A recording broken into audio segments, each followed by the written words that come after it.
Dormant accounts are the unlocked side doors into your business that no one is watching.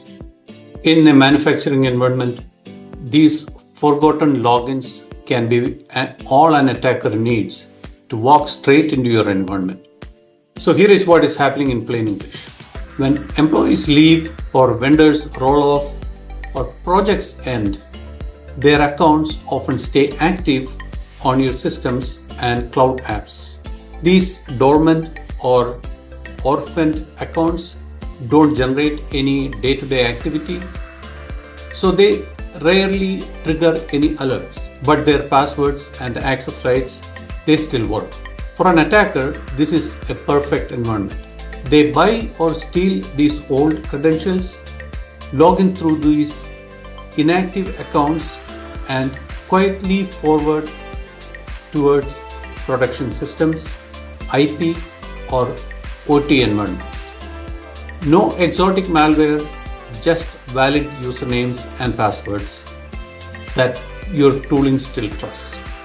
Why should you care about these as an owner or a C-level executive in a manufacturing business? Because this is exactly how ransomware, data theft, and production outages start in your sector. Studies show that manufacturing is already a top target, with breaches leading to downtime, regulatory scrutiny, and leadership changes after major incidents.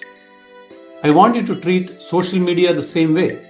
Every public post about new plans, new hires, or contractors give attackers fresh names and roles they can try as login IDs. Coach your teams, share less about internal systems and vendor relationships, and never reuse work passwords on their personal or social platforms. If you're not sure how many dormant accounts you have today, that's a red flag. As a cybersecurity company's CEO, I tell manufacturing leaders, make a quarterly account cleanup. It would be better if it is monthly, which is a non-negotiable as a safety inspection. If you want more straight talk like this, follow me for more.